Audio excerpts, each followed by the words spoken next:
Mr. Speaker, for those Republicans who think that it's okay to give Jeff Bezos a tax cut and at the same time cut food benefits for struggling families, let me say clearly, we don't share the same values.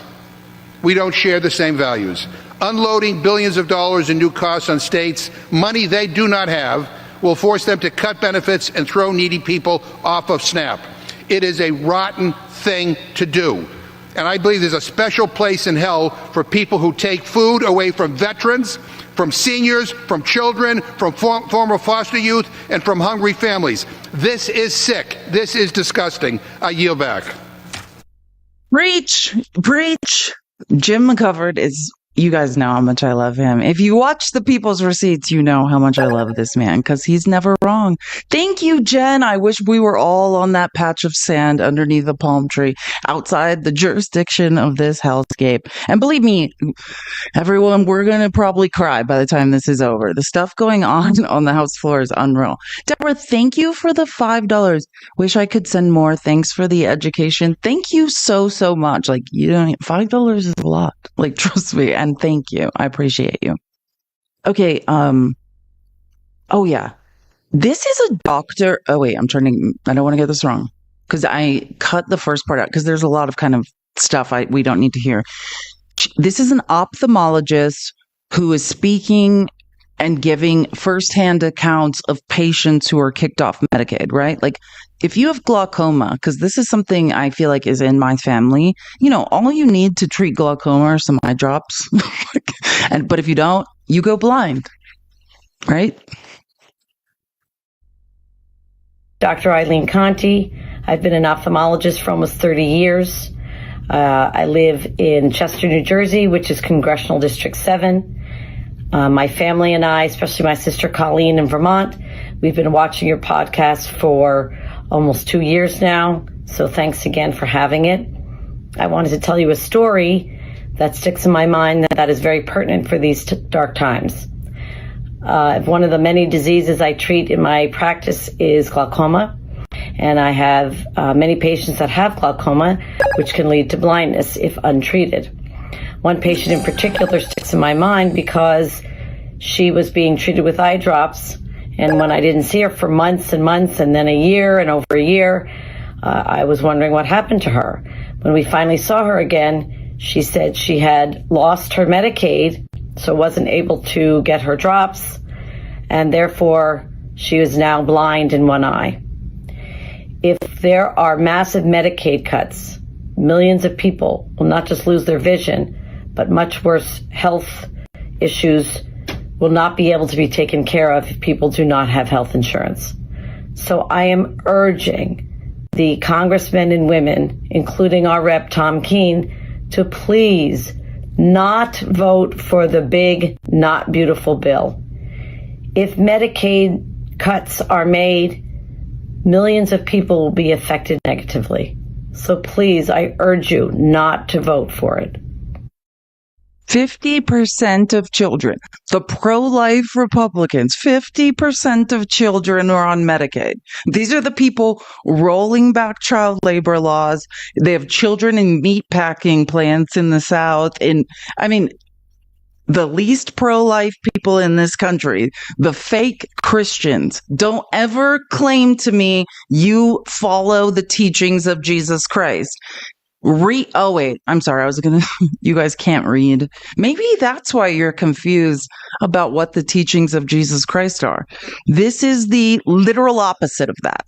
As someone who has read the Bible cover to cover, who grew up in extreme evangelicalism, Bible quiz champion, Assemblies of God, just saying, you need to learn to read. Oh, wait, we're defunding the Department of Education. I don't know how you're going to do that. And then you need to pick up your Bible, which you claim you have, but I doubt it. And you need to actually read Jesus's words and see if kicking the poor, the middle class, children, pregnant women that need to, 42% of births are funded by Medicaid. And again, even if you have separate insurance and you're like, yeah, I'm pulling myself up by the bootstraps. Nope. Hundreds and hundreds and hundreds of hospitals are closing. across the country. You won't even be able to find a hospital to go to. Hope you don't have an emergency. I hope you're not hemorrhaging. I hope you don't have a heart problem, because you will be, I believe the average, I was talking about this in the health desert in the South, particularly the maternal health desert is, I mean, it's an hour and 30-minute drive to an OBGYN in some places. But women should all get pregnant, right? MAGA men keep saying we all need to have babies. I choose death before being pregnant because that's what you're sentencing women to. So again, please don't. I talk about this all the time. I'm just going to be really blunt, because if there was ever a time to be blunt, it's when we're all being robbed and effed over by people who can't read or do math. Yeah, I haven't had sex in years, and this is why.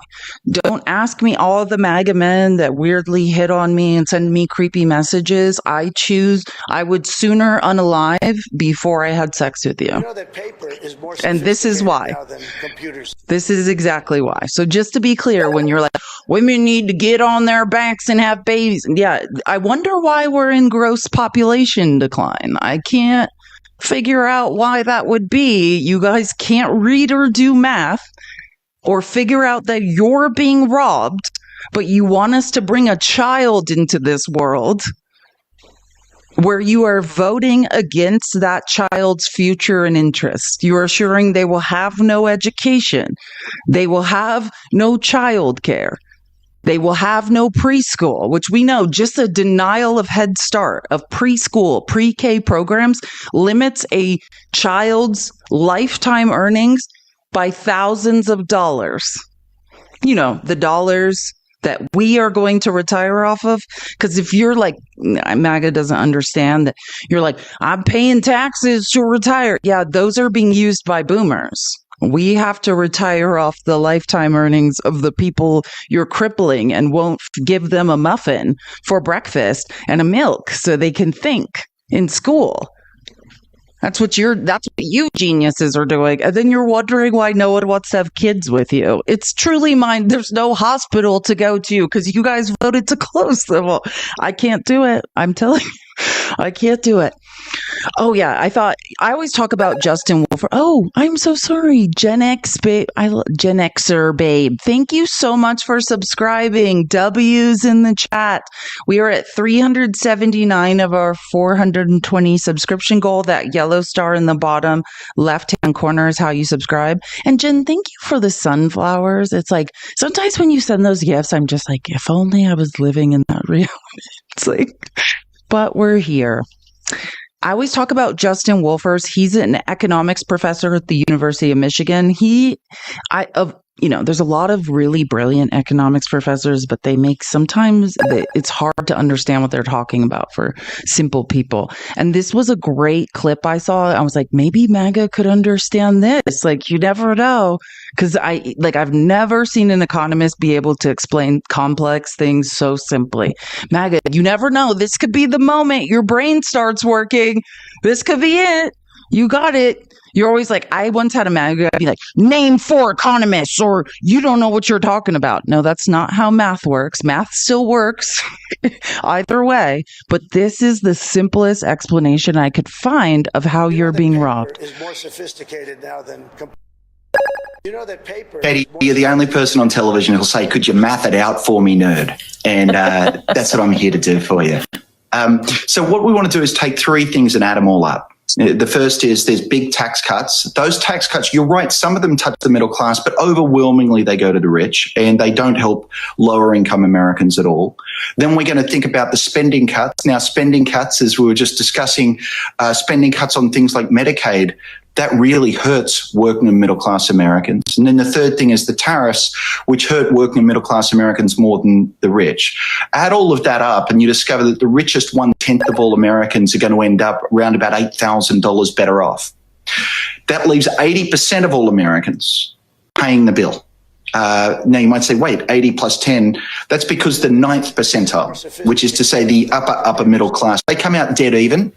The truly rich come out $7,200 a head, and everyone else on average is going to end up around about $1,000 or $2,000 a year worse off. And in particular, those at the very bottom end, the poorest of the poor Americans, are going to end up $2,500 worse off as a result of this. So this really is an anti-Robin Hood, take from the poor, give to the rich, and the rich here is a very narrow slice. Katie, you're the Oh, MAGA, I don't know how else anyone could explain it to you more simply. And he even actually explained the ninth percentile. If you're in the ninth percentile, which is probably high upper middle class, like right before you switch off into wealthy, they'll break even. So it's like 80% of the country is going to pay for all of this. 10% are awash. And then the upper echelon are making out like bandits. I mean, that's the best explanation I have heard of this, and it's so simple, MAGA. And you're like, but the guy who says men shouldn't wear makeup and wears makeup every day said he wouldn't cut my Medicaid. Like, I mean, this is for Republicans. The guy who said men shouldn't wear makeup and let's not just blame that on Trump. All the Republican men that say it's not masculine to wear makeup and have a full face of makeup on. All those Republicans in Congress have makeup on. I can't. I'm sorry. I'm going to keep saying that until someone gets it because I can't do this. It's just, I think maybe they're saying people who put makeup on shouldn't. Maybe that's what you guys mean. Like, I mean, JD Vance and the eyeliner, it's like someone give him a makeup tutorial. It is someone help poor couch boy with his makeup because it is effing out of control. He looks like a pirate. He literally looks like he's about to board another ship and take their gold. Salander, thank you so much for subscribing. And I think I missed, Slick is Rick. Thank you so much. And thanks for so much of the support. Thank you for resubscribing. I appreciate you so much. I mean, for real. Like it's the makeup thing alone that should let you know that Republican men are hypocrites and liars. But thank Justin Wolfers. I'm so glad he showed up when he did on the scene, started being. I'm sorry. What I was going to say a constituent. What is it when you're paid on air? It's like you're not, you're not hosting a show. You know what I'm talking about. I can't remember what the word is for the people, the correspondents, but I feel like there's another word for what, like the experts are called. Anyways, I'm glad he started doing this when he did because no one is explaining it more simply. Contributor, thank you. Thank you. God, see. I never have to remember things because I have the most brilliant chat. Thank you. Because when I can't remember a word, it's like my ADHD. I can't move on from it. Thank you guys. Yes. Contributor. And I'm glad he came when he did because that sounds weird. I'm glad he showed up when he did because God knows we need someone who can dumb it the F down for these people. And still they're like, but wait. Trump said he wouldn't cut Medicaid. If I hear one more person or see one more person type that on X, I'm losing my mind. Okay, so again, I'm going to kind of alternate between the debates in the Rules Committee and the debates on the House floor. Jim McGovern is my MVP of the last 36 hours. Jim McGovern is on one today.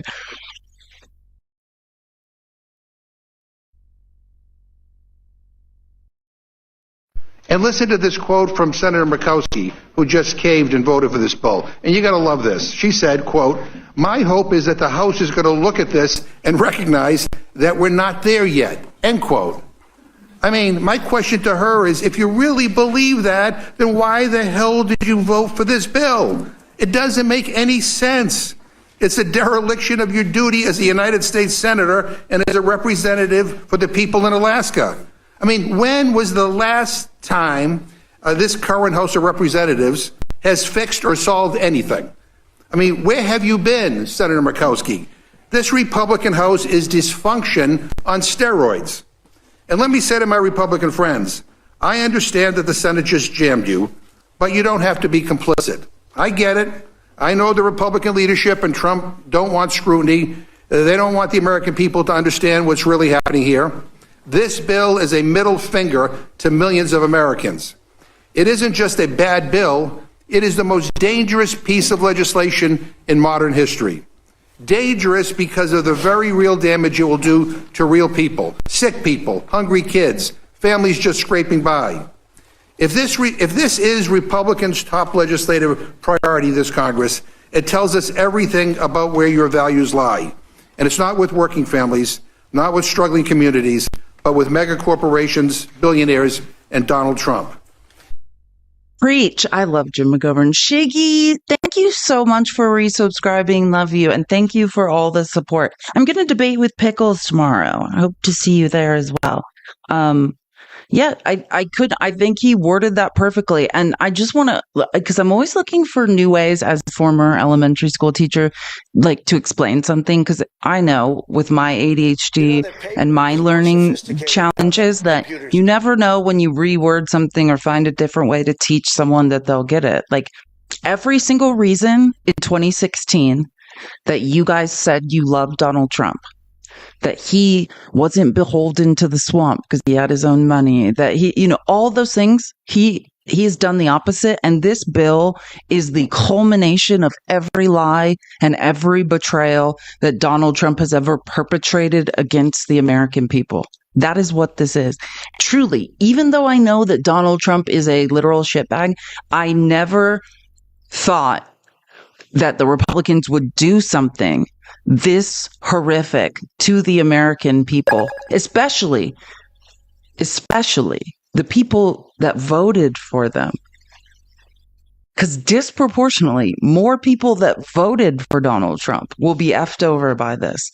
And he does not care at all. Not even in the slightest. And you're all like, you said he never ran Project 2025. He's enacted like 68% of it, I think, at this point. But you guys would have to be able to read to understand that. More Jim McGovern in the Rules Committee. And let me make a prediction. If this ugly bill passes, it's going to get a lot uglier when people realize what's in it. And not even Donald Trump's new $300 bottle of cologne will cover the stench. This bill will hurt people in every congressional district in this country. And Republicans are racing to get it passed before the American people can figure out what's in it. There's no real deadline. That we're working against. None. July 4th is just an arbitrary marker that Trump made up. He wants a victory lap on Friday, just weeks after throwing himself a military birthday parade, complete with tanks rolling down Constitution Avenue, one that cost taxpayers tens of millions of dollars. He now wants to have a 4th of July signing ceremony at the White House for this dumpster fire of a bill. We're rushing, not because the country demands it, but because he wants to throw himself yet another party. This isn't policy, it's ego management. My God, has anything more correct ever been said in the last 6 months than what that man just talk someone just fully grasping a situation and making it so simple to understand. Spot on, Jim, as per usual. Follow Jim McGovern. That man is a treasure. But if you're like, what is he talking about? I do just want to take this time to introduce Trump is selling his smell, which I just want to point out, one of the only things that Republicans and Democrats agree on is that he stinks. That is one of the only things I have ever heard Trump's cabinet from his first term and Democrats agree on, is that Trump smells absolutely horrific. And now he is bottling that stink and selling it. And here's something Matt and I were talking about this, USMC Angry Veteran, on our live yesterday. But when I did some more research, I got more upset about this. And who knows what a pink tax is? Yeah, a pink tax refers to let's say another name for a cat is a pussy. That's what a pink tax is. It is a tax where when a product is geared towards women, you tax it more, you charge more. It's a tax for women. That's why, and if you've never heard of this before, this is why most things like I like what razor do I use on my legs? Like Gillette Fusion for men. Why? Because if you look at the similar Gillette products for women, they're more expensive. There's a pink tax. It is the process of charging more for products marketed towards women. And let me just say, like, there's no excuse for it, except for I'll say this, like, more marketing dollars. And this comes, if you know me, you know, I used to work in advertising and marketing. So oftentimes more marketing dollars are geared towards advertising buckets that target women, but it's not enough to make up for that, right? I just want to say that would be the only logical argument I could make for why, but it doesn't make up for the margins, right? There is a pink tax on products geared towards women. So I looked this up. If you want to bottle Trump's disgusting stench, if you're a man, it's $199. It's like $256 if you're a woman. He put a pink tax on his disgusting stench and is charging women more to smell like shit. Quite according to most reports from Republicans in his first cabinet, literally that would be part of this. That's part of the profile of the smell. So yeah, I just thought, of all the disgusting things, that on top of it is really, I think, the icing on the cake.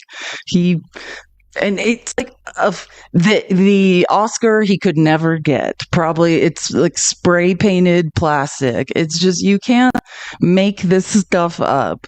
Grifter in chief. Okay, but I just thought I'm just backing up Jim McGovern's point, and he continues. This bill showers the wealthiest Americans with tax cuts. Get this: a family making less than $50,000 per year, they'd get less than $1 a day in tax cuts. You can't buy a damn cup of coffee with that. But those making $1 million a year or more, well, they'll get more than $250 a day in tax breaks, or $96,000 tax breaks on average in a single year. That's even worse than the original House bill. That's how rigged this bill is to benefit the wealthy. The average millionaire gets more in tax cuts than most families earn in an entire year. And to be clear, there is deep support on the Democratic side for extending the middle class tax cuts and passing no tax on tips.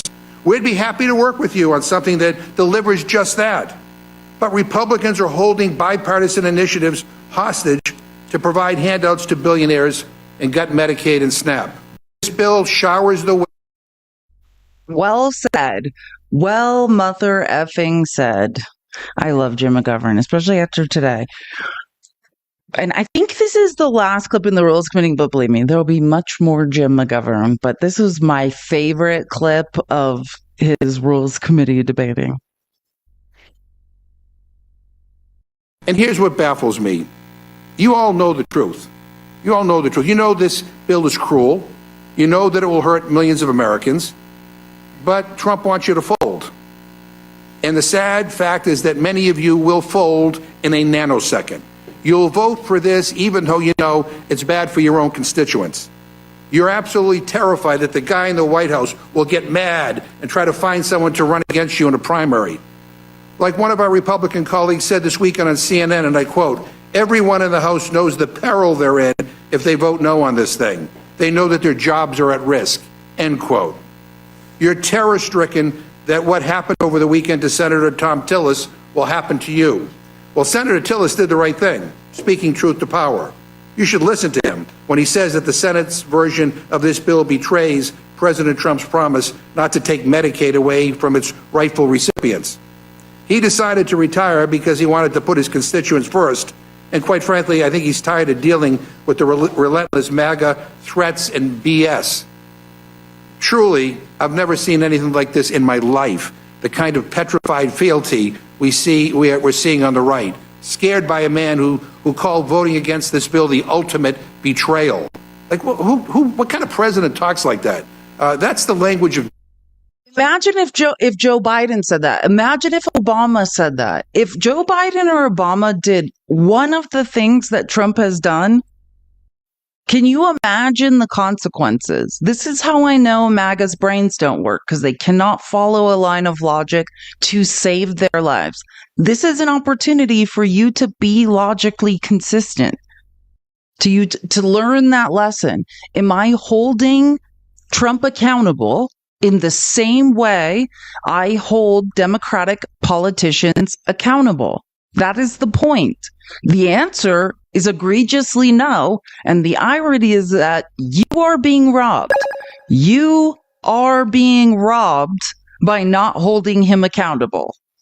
Cognitive dissonance, Stockholm syndrome, psychology be crazy. I mean, I understand why Freud was so obsessed with it, because watching the delusions of MAGA, and they think they standing for no new wars. Oh, wait, all the wars. And now I support war, even though I said I was a libertarian. Did it? You guys, I mean, I don't know how to explain any further that you guys are giant hypocrites who are biting off to your nose to spite your face, but we're all in the same life raft drowning with you. So I would appreciate if just a few of you could wake the F up and help us stop this. Dictators, not the language of a president. But let me remind you all of something. The people you should be afraid of, betraying are not in the White House or dining at Mar-a-Lago. They're back home. The people in Boone, North Carolina, in Moorhead, Minnesota, in Rock Hill, South Carolina, in Austin, Texas, in Salem, Indiana, in Jamestown, New York, in Tifton, Georgia, in Abington, Virginia, in Noonan, Georgia. They're the ones who hired you. And if you vote for this bill, you're voting to screw them over. Plain and simple. When their kids go hungry, when their health care is gone, when their energy bills skyrocket, when they watch big oil rake in profits while they get pink slips, when they realize that billionaires like Jeff Bezos are getting 40 times the tax breaks that they're getting, when they watch the wealthy get richer and they're left behind, they are going to feel the pain that you brought on them. And I think you're going to see that reflected in the next election. And here's God, we hope so. God, I hope every single Republican who bent over for... Thank you for the bow. I love it. I love a bow. I would start wearing those if people would just be like, what the F is wrong with you? Yeah, I hope every single Republican that bent over for Donald Trump is ousted from their seat. And to that extent, anyone, I don't care if you're a Democrat or a Republican, there's a lot of moderate Democrats I think can get the F out too. Anybody who is in any way complicit in this, John Fetterman floating on a fence, like just floating in the middle, even the floaters, you can go too. Because I'll say this, when I was working in advertising, like when I worked for, pre and post IPO for a huge social media company in advertising, I didn't have time to understand fully what was going on, even though I didn't. But you know what I'm saying? Like, there are people working also who don't have the, mental capacity to really function or to read bills. They're just like, hey, I need some sleep before I have to go back and do more slave labor and capitalism. And when people fully grasp what Republicans have done here, I will relish watching you all leave office, because that is truly what you deserve for this, because you know that this is wrong. There's probably some people confused about it because they work so much they don't have time to figure it out, but the people in Congress know. This is another great Justin Wolfers moment, because I'm trying to infuse these really great teaching moments from a great economist who's also a teacher. I thought this one was another brilliant moment from him. The fraud upon the American people is when they walk out and they say, hey, economic growth is going to pay for these tax cuts. And that simply isn't true. The CBO actually took all of that into account. The idea that economic growth could possibly pay for any of these tax cuts is utterly absurd. I want to explain what he's saying in case you're lost. One of the again, Republicans are just saying we no longer have to do math the way accountants do it. We're going to make up our own math to pretend like this won't put our children's children into debt that they can never recover from. We should never borrow 3.3 trillion. I would say the very obvious, well, minimum 3.3, but the very obvious consequence of that will be everyone's mortgages rising, right? I mean, everything is going to be more expensive once we do that. And what he's saying is, you are being lied to. When you see these mathematical models that are coming out about this bill, it is factoring in economic growth to the mathematical model. And one of the prominent lies that Republicans continue to tell is they're not factoring in economic growth in these models. They don't know. No, they are. They are. And they're doing it very well. And one of the other lies that's annoying me is like, oh, they were off about the TCJA. The CBO estimated that wrong. No, they didn't. Look at the model. The model was correct. It was almost spot on. The only thing they couldn't account for was a pandemic and what happened with inflation there. But I mean, even then, what happens, mathematical models are correct. There's certain unforeseeable things that happen and then you adjust them. But even with the pandemic, that mathematical model was almost completely correct. But yeah, unforeseeable things could happen at any moment. A nuclear bomb could be dropped at this rate, and then you're going to be like, CBO got it wrong. No, the math was right. We couldn't foresee putting some guy who wears the full face of makeup and says men shouldn't in charge and driving us all into a worldwide conflict. I know you can figure this stuff out if you think about it. You've got the White House Council of Economic Advisors out there saying that they think that they'll actually get the national debt down, which is so absurd that I got permission from my partner. I'm willing to bet the chair of the CEA, my family minivan, that won't happen. It's a very sexy blue beast. And if you've got kids to get to soccer, you can fit a whole soccer team in there. And he should call me if he believes his numbers, but you know he's not going to. Listen, a Honda. Amen. He's literally saying, I'll bet the family minivan. And I can't remember what his wife does too, but I looked into him. His wife is also brilliant. I can't remember exactly what she does, but I was like, man, their kids must be brilliant. Oh, and here's my latest favorite in the House. I wasn't familiar with Representative Brendan Boyle in Pennsylvania before I knew him. I just didn't know a lot about him, but he's been fantastic, in contesting the big, ugly trash heap of a bill. And this was him in the Rules Committee. He's from Pennsylvania, if anyone's wondering. I don't know if I said that. Brendan Boyle's from Pennsylvania. Vote in the Senate. I think this will come down to one vote yet again, whether or not this becomes law. And if it does, it will be the greatest loss of health care in American history. Nonpartisan Congressional Budget Office has confirmed 17 million Americans. And let me explain how they arrive at that number.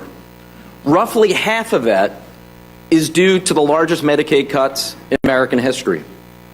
But another half of it is due to changes and allowing certain tax credits and provisions to expire in the Affordable Care Act, or Obamacare.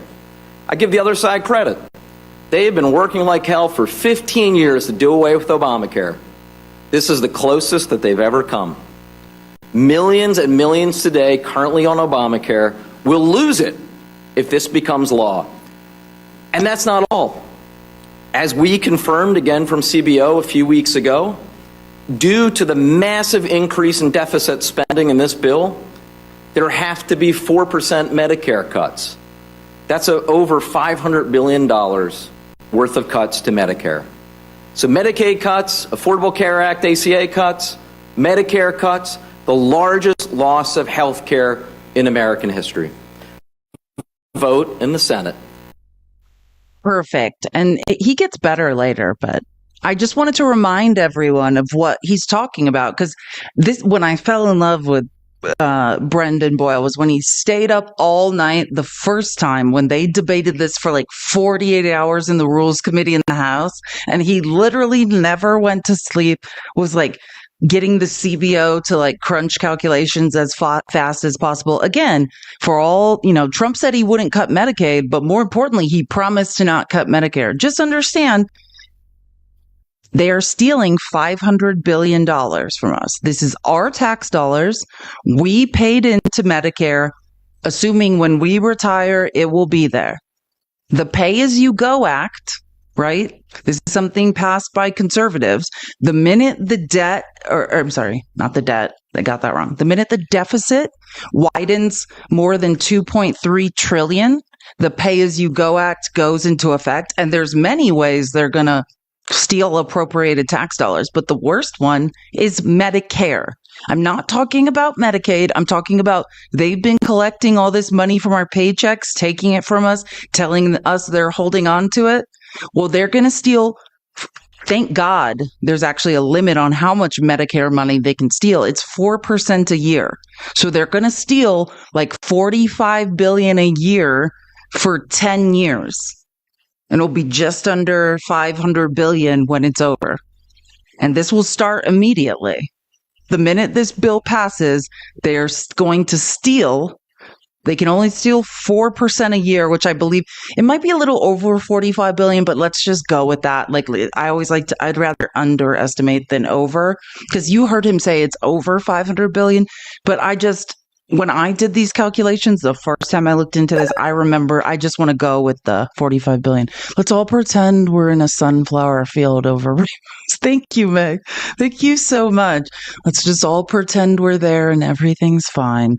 But this comes from, and if you remember, when I stayed up for 48 hours watching the original debates on this bill in the House, if anyone's wondering, this is the art. You can see it's addressed to the Honorable Brendan Boyle, because he was like staying up for 48 hours submitting all these questions to the Congressional Budget Office, which is run by a Republican, and talking about this. Like, hey, can you confirm? That's what he's talking about. Can you confirm how the Pay As You Go Act will be affected by the One Big Beautiful Bill? And they confirm that, yes, this letter responds to your questions concerning the sequestration. If you're like, what the F is sequestration? It means we're going to take money, sequester it, right? Gather it together and take it from the American people who thought it was going towards their Medicare. That's what the cancellation of budgetary resources in accordance with the statutory Pay As You Go Act of 2010 that would occur if an enacted bill, and this is what the One Big Beautiful Bill does. I'm just calling it that because that's what they're calling it in this letter, right? It blows out the deficit wider than we've ever seen before. If an enacted bill raised deficits by 2.3 trillion over 10 years, which the lowest estimate I've seen is 3.3 trillion, right? The highest, I believe, is 3.9. Under PAYGO, the Office of Management and Budget, that's Psycho Russ vote, is required to maintain 5 and 10-year scorecards that it updates with the estimated cumulative changes in revenues and outlays generated by newly enacted legislation. I know that's a lot, but let me get to the meat and potatoes here. Would enactment of legislation, that's the One Big Beautiful Bill, that increases deficit by 2.3 trillion over the 2025 to 2034 period trigger sequestration? That means them stealing from our Medicare fund and other areas as well. But I think the one we probably should be most pissed about is Medicare. Yes. The answer is, MAGA, can you read the word yes? That's yes. In accordance with PAYGO, the Office of Management and Budget would record the average increases in deficits over the period. In this case, 230 billion each year. And I just want to remind people, this is before the Senate got a hold of the bill. I think it's actually now like 245 billion. It's not 230. It's gone up. On the PAYGO scorecard, without enactment of subsequent legislation that would offset the deficit increase, meaning unless you bring in more revenue from somewhere, waive the recordation of the bill's effects on the scorecard, basically saying to mitigate the Trump blowing out the deficit with this bill. To reduce spending by $230 billion in the fiscal year 2026, or by a larger amount if the 5-year average increase in deficits was greater than the 10-year average. So again, how would sequestration, meaning they're going to steal our Medicare fund, and other programs, assuming that funding subject to sequestration remained equal to the amounts, and they're saying if nothing changes and the one big beautiful bill is passed, what happens? And this is what I was telling you about, how they're going to steal $45 billion in Medicaid a year for 10 years. This is the answer. Under PAYGO, reductions in Medicare spending are limited to 4%. Remember, I told you that? Thank God someone wrote they can only steal 4% of our Medicaid fund a year, or an estimated $45 billion for fiscal year 26. That would leave, now understand this, because I also don't think people are grasping this. They're going to steal $45 billion in Medicaid a year for 10 years, but that would leave $185 billion to be sequestered from the federal budget's remaining direct spending accounts, meaning they're going to steal another $185 billion from wherever they can get it from legally, because they can only take 4% of Medicare. So they're going to steal other money. PAYGO exempts many large accounts, including those that provide funding. And this is the good news. It's written in the PAYGO bill, they can't steal from Social Security and low income programs. So just be clear, that's the best news. They're not going to steal Social Security money that we paid into.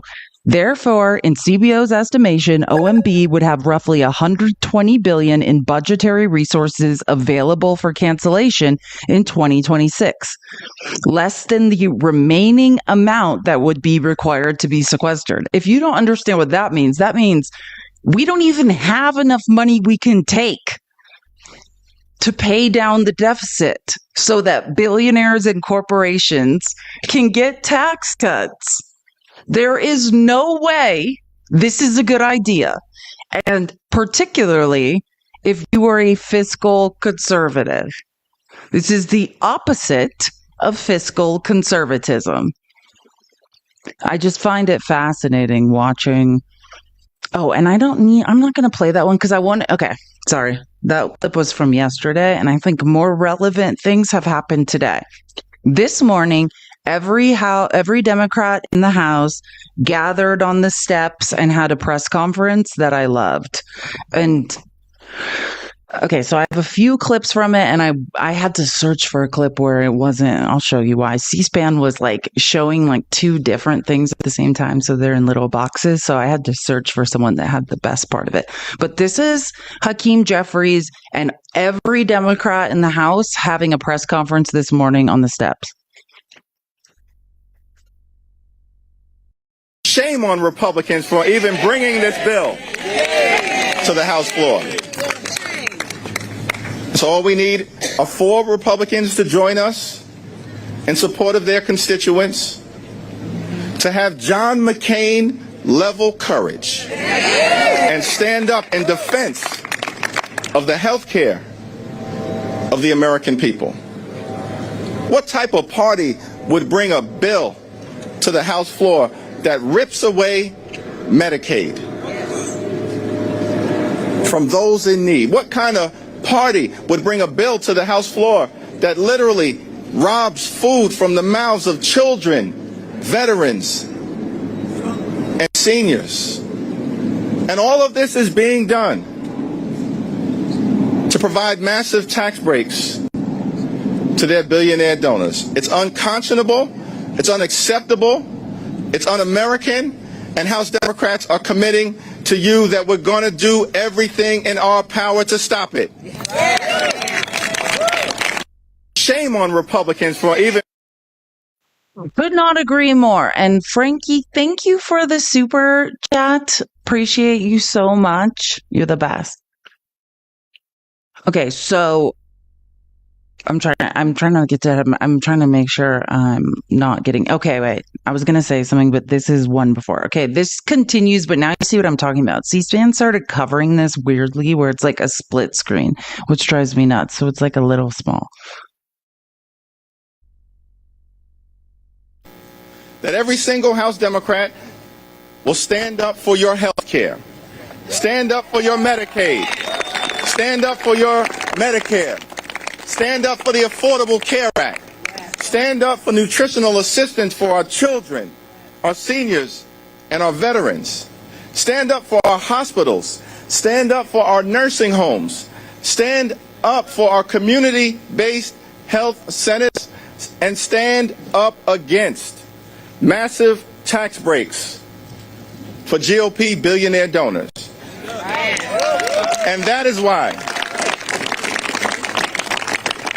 every single House Democrat will vote hell no against this one big ugly bill.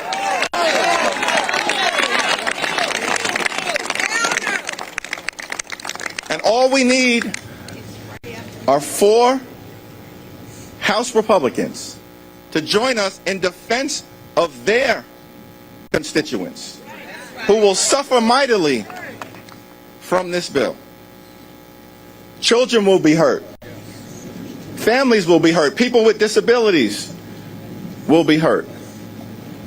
Women will be hurt by what is an all-out assault on the health care of the American people.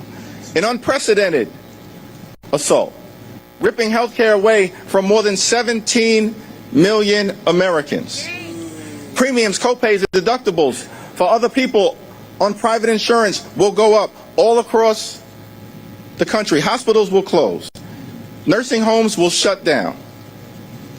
Community-based clinics will not have the ability to operate. And as a result, people are going to die connected to this one big ugly bill.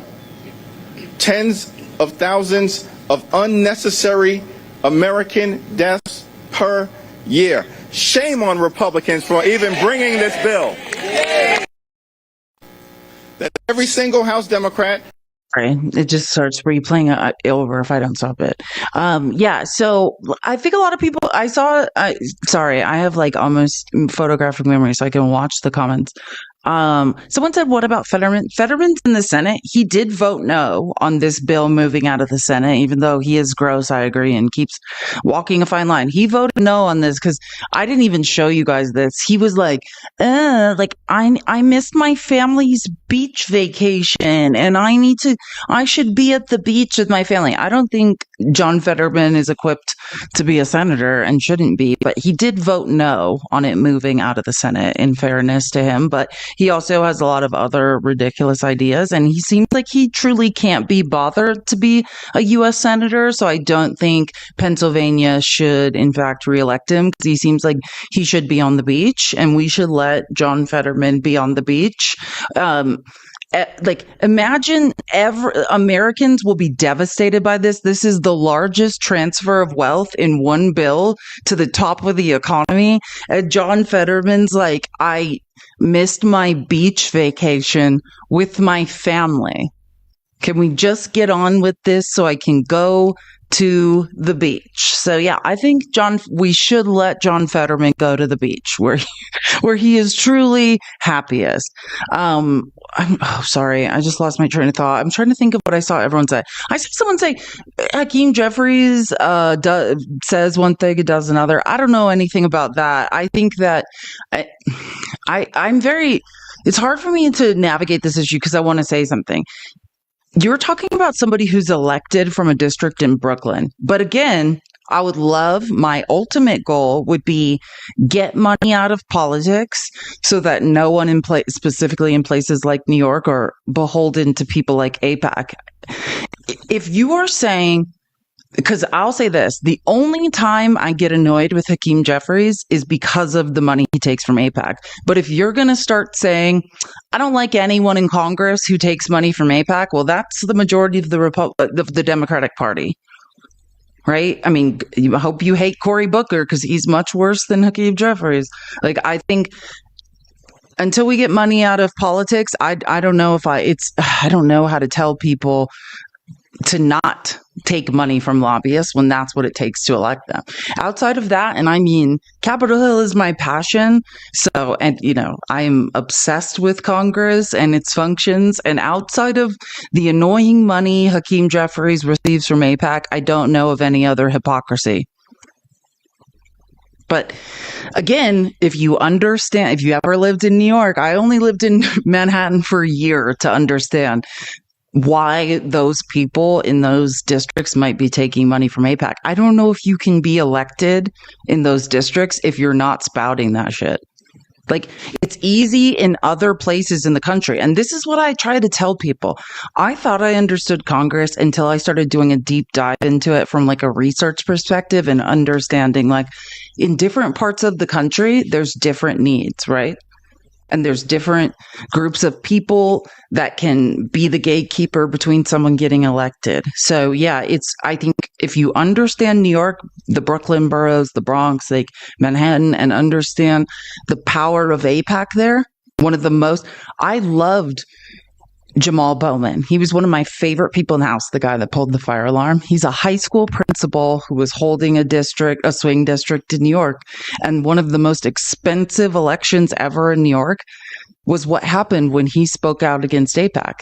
I mean, in my mind, just to elect another Democrat that will spew their rhetoric, they spent millions upon millions. Yes, AIPAC has to go, but the stranglehold AIPAC has over districts like in New York and New Jersey and the like, I'm just saying, like, I don't know what the answer is there from everyone. Like, I don't like Cory Booker because of the AIPAC rhetoric. I don't know if they believe it or they're just spewing it because there's no other way to hold their seats. I don't know, but I have seen with my own eyes what happens when they don't, and that would be look into Jamal Bowman and how much money they were willing to spend to unseat a Democrat to get another Democrat who would spew that rhetoric. I don't know what to say. I don't know what the answer is there, right? And same thing, like what it takes to hold a border district in like Laredo, Texas. I hate Henry Cuellar. I actually think he's in bed with Trump and probably should be in jail for corruption and fraud. I think he was indicted, but I also think that the rhetoric he's spewing is it's a tightrope walk you need to walk to hold that district. So I just think, I'm going to quote Mark Elias, the difference between the most progressive Democrat and the most moderate Democrat is so minuscule compared to the difference between a Democrat and a Republican in a seat, right? And we are in the most desperate moment in this country's history. So, like, I'm not going to be splitting hairs. I wish we could get money out of politics. As long as it takes $2 billion plus to elect a president, I don't know. I don't know any other way other than, like, we've made it this way. We allowed it to be this way. We have to get money out of politics. And no, I don't want to get too far off on a tangent because the most important thing is this bill. But just know one of the more disturbing things in the upcoming Supreme Court session, they're going to debate. I want to make sure I get this right because I only read one article on it. But one of the more disturbing things, I think, is that they want to allow the Republican Party, I mean, that's essentially what it is, to accept as much money as possible for candidates. Like, not only can super PACs do it, but the Republicans are trying to make an argument that they should be able to accept even more money for their candidates. And I don't know, from corporations, and that it's a free speech issue. Remember how Citizens United thing came to be? They said corporations are made up of people and you can't silence people's speech. That's how we got here.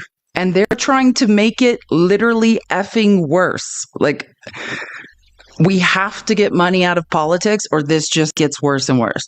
But yeah, I think it's a nuanced issue. And the more I learn about how we hold districts in different parts of the nation, the more I become less critical of how people do it. But yeah.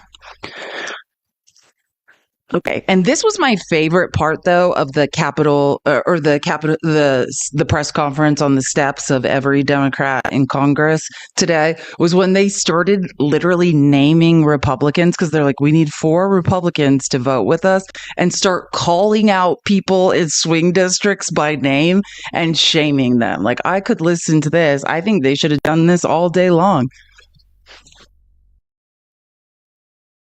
Would anyone vote for this dangerous and extreme bill? Why would Rob Bresnahan vote for this bill? More than 30,000 people would lose access to their health care in his community in Pennsylvania. Almost 60,000 households could lose access to food assistance in his community at risk of going hungry. Why would Rob Bresnahan vote for this bill?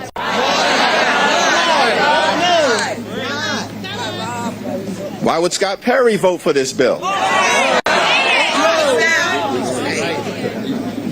Almost 25,000 people in his community will lose access to health care.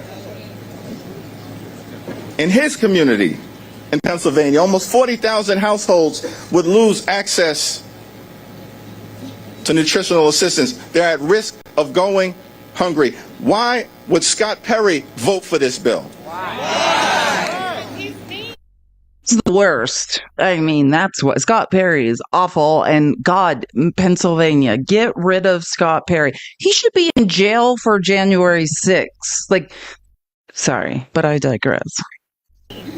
You see, the difference between them and us, they work for the special interests, for the rich and the shameless, for the wealthy, the well-off, and the well-connected. House Democrats work for the people. And that's why we will continue to do everything in our power to stop this bill in its tracks. Anyone. And then Catherine Clark, who, if you don't know who Catherine Clark is, she's, I think, the third most powerful. Thank you for the bow. Thank you so much. Thank you, Ruthie. I think she's the third most powerful. She's the whip, which is the third most powerful, I think. And then Catherine Clark continues calling out Republicans. Oh, crap. I need to update everything. Thank you guys for reminding me to update things. I appreciate it. I'm just going to do a quick. I always talk about if you're passionate about Congress like I am, I mean, then you really got to start following all the Capitol Hill blogs. But one of the best ways to keep up with Congress is Punchbowl News. If you don't know, Punchbowl is the intelligence name for Capitol Hill. They refer to it as Punchbowl.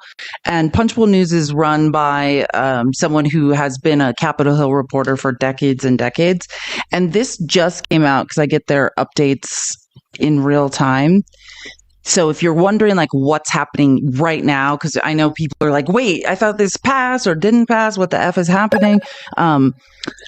House Republicans have been frozen on the floor for hours as Speaker Mike Johnson's creepy leadership team is working with Trump to basically strong arm Republicans to vote for it, to try to put together a coalition to pass the one big beautiful bill. Johnson brought the chamber back today to vote on the $3.4 trillion tax and spend package.